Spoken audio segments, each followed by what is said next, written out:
The Aztecs. Among the groups moving into the Valley of Mexico after the fall of Teotihuacan were the Mexica, or the Mexica. No one knows their origins, although folk legend held that their original homeland was an island in the lake called Aztlan. From that legendary homeland comes the name Aztec, by which they are known to the modern world. Sometime during the early 12th century, the Aztecs left their original habitat and, carrying an image of their patron deity, Huitzilopochtli, began a lengthy migration that climaxed with their arrival in the Valley of Mexico sometime later in the century. Again, the patron deity was Huitzilopochtli. Less sophisticated than many of their neighbors, the Aztecs were at first forced to seek alliances with stronger city-states. They were excellent warriors, however, and like Sparta in ancient Greece and the state of Qin in Zhou Dynasty China, theirs had become the dominant city-state in the lake region by the early 15th century, establishing the capital at Tenochtitlan on an island in the middle of Lake Texcoco. They set out to bring the entire region under their domination. And so the Aztecs were one of the most advanced peoples in pre-Columbian Central America. Their capital at Tenochtitlan, which was Tlatelolco, and it was located at the site of modern-day Mexico City. Of the 5 lakes that are known, only Lake Texcoco remains today. For the remainder of the 15th century, the Aztecs consolidated their control over much of what is now modern Mexico, from the Atlantic to the Pacific Ocean and as far south as the Guatemalan border. The new kingdom was not a centralized state, but a collection of semi-autonomous territories. To provide a unifying focus for the kingdom, the Aztecs promoted their patron god, Huitzilopochtli, as the guiding deity of the entire population, which now numbered several million. Concerning politics, like all great empires in ancient times, the Aztec state was authoritarian. Power was vested in the monarch, whose authority had both a divine and a secular character. The Aztec ruler claimed descent from the gods and served as an intermediary between the material and the metaphysical or beyond physical worlds. Like many of his counterparts in other ancient civilizations, however, the monarch did not obtain his position by a rigid law of succession. On the death of the ruler, his successor was selected from within the royal family by a small group of senior officials who were also members of the family and were therefore eligible for the position. Once placed on the throne, the Aztec ruler was advised by a small council of lords, headed by a prime minister who served as the chief executive of the government, and a bureaucracy as well. Beyond the capital, the power of the central government was limited. Rulers of territories subject to the Aztecs were allowed considerable autonomy in return for paying tribute, in the form of goods or captives, to the central government. The most important government officials in the provinces were the tax collectors, who collected the tribute, but they used the threat of military action against those who failed to carry out their tribute obligations, and therefore understandably were not popular with the taxpayers. According to Bernal Diaz, a Spaniard who recorded his impressions of Aztec society during a visit in the early 16th century, quote, all these towns complained about Moctezuma, the Aztec ruler, and his tax collectors, speaking in private so that the Mexican ambassadors should not hear them. However, they said these officials robbed them of all they possessed, and that if their wives and daughters were pretty, they would violate them in front of their fathers and husbands and carry them away. They also said that the Mexicans, that is, the representatives from the capital, made the men work like slaves, compelling them to carry pine trunks and stone and firewood and maize overland and in canoes, and to perform other tasks such as planting maize fields, and that they took away the people's lands as well for the service of their idols. In regard to social structures, positions in the government bureaucracy were the exclusive privilege of the hereditary nobility, all of whom traced their lineage to the founding family of the Aztec clan. Male children in noble families were sent to temple schools, where they were espoused and exposed to a harsh regimen of manual labor, military training, and memorization of information about Aztec society and religion. On reaching adulthood, however, they would select a career in the military service, the government bureaucracy, or the priesthood. As a reward for their services, senior officials received large estates from the government, and they alone had the right to hire communal labor. And again, reaching adulthood, they had to select a career in either military service, the government bureaucracy, or the priesthood.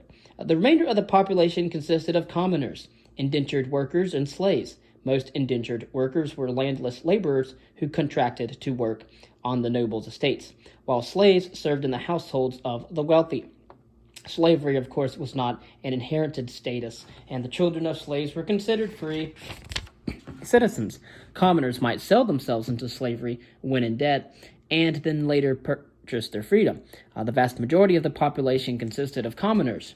All commoners were members of the large kinship groups called Capolites. Each Capolites, often consisting of as many as 1,000 members, was headed by an elected chief who ran its day-to-day affairs and served as an intermediary with the central government. Each Capolite was responsible for providing taxes, usually in the form of goods and conscript labor, to the state. Each Capolites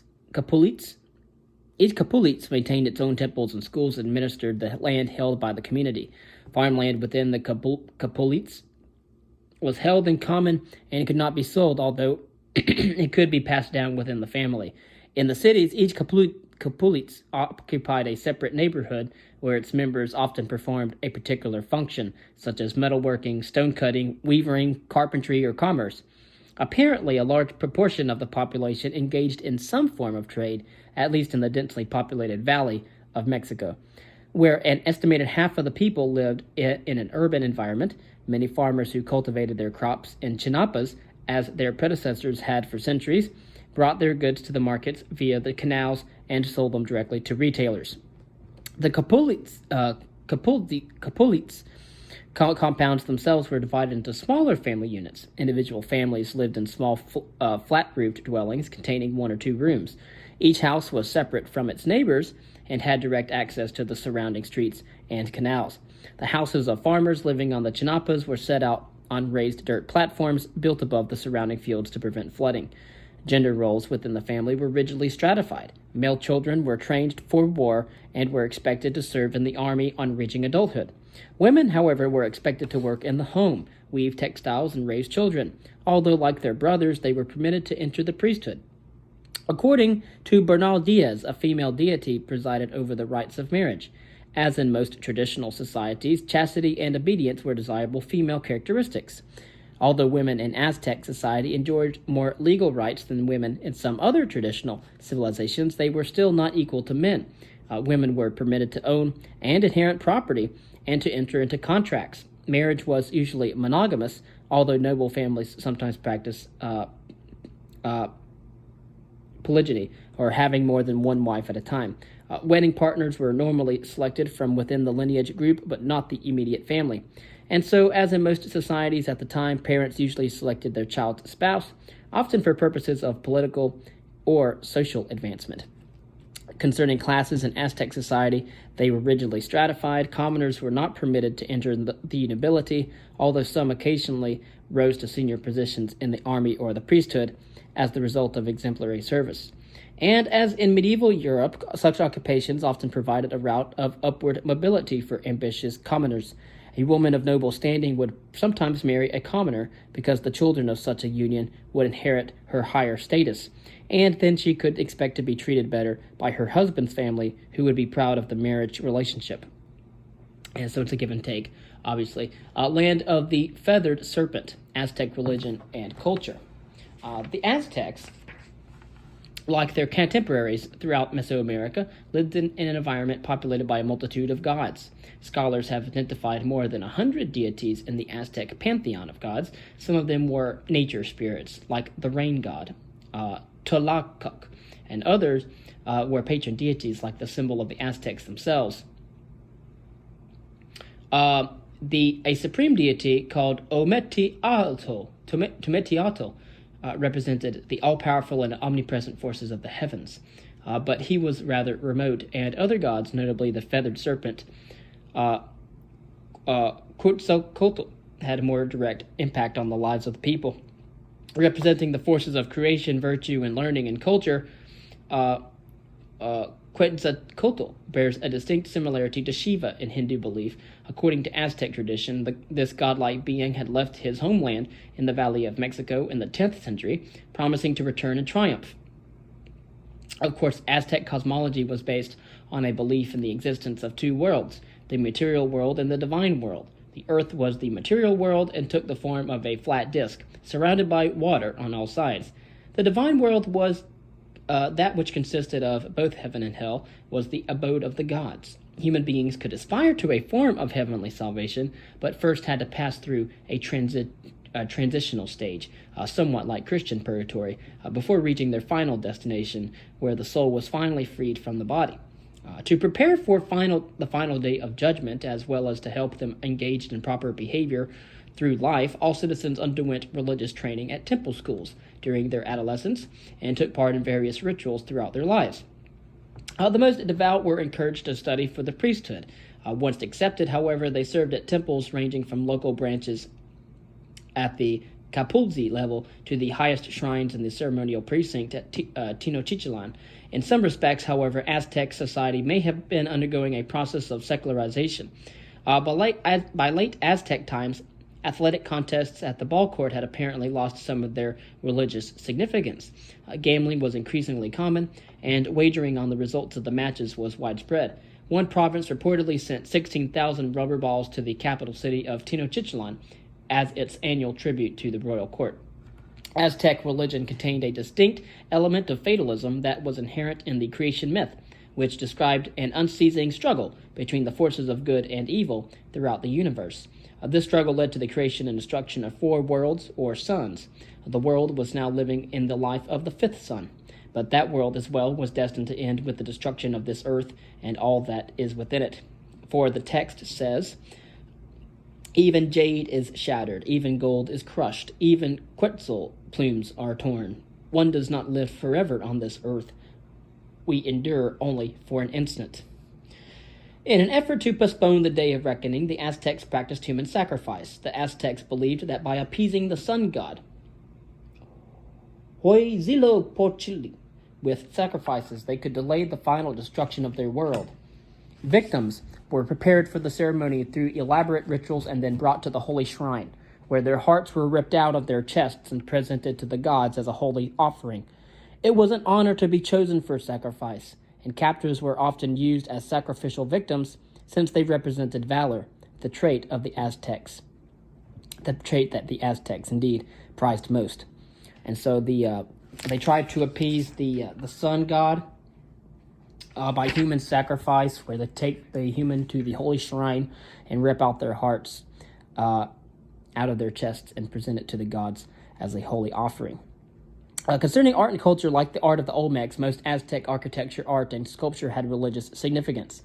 At the center of the capital city of Tenochtitlan was the sacred precinct, dominated by the massive pyramid dedicated to Huitzilopochtli and the rain god, Tlaloc. Of course, the sun god was the god in which the capital city pyramid was dedicated to. According to Bernal Diaz, at its base, the pyramid was equal to the plots of 6 large European townhouses and tapered from there to the top, which was surmounted by a platform containing shrines to the gods and an altar for performing human sacrifices, obviously, to the sun god. The entire pyramid was covered with brightly colored paintings and sculptures.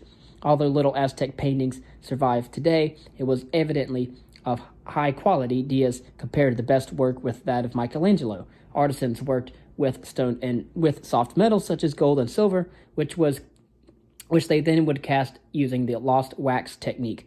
They did not have the knowledge for making implements in bronze or iron. Stoneworking consisted primarily of representation of the gods and bas-reliefs depicting religious ceremonies. Among the most famous is the massive disc called the Stone of the Fifth Sun, carved for use at the central pyramid at Tenochtitlan. The Aztecs had devised a form of writing based on hieroglyphs that represented an object or a concept. The symbols had no phonetic significance, and they did not constitute a writing system as such, but could give the sense of a message, and indeed were probably used by civilian or religious officials as notes or memorandums for their orations.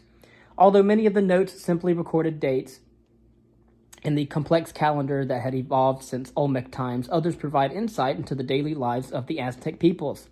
A trained class of scribes carefully painted the notes on paper made from the inner bark of fig trees.